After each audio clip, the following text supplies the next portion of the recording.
Guys, magugulay na naman ako ngayon guys. Ito ang sahog ko. Tsaka ito ang aking mga gulay. Yan. Patula, malunggay, alugbate.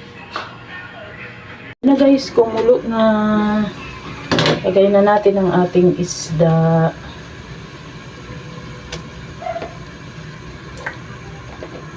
Siyang hipon.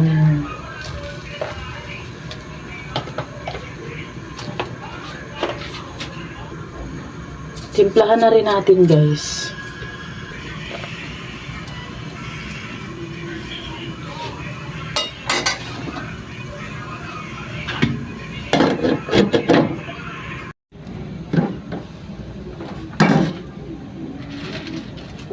Lagay na natin ang ating alugbate.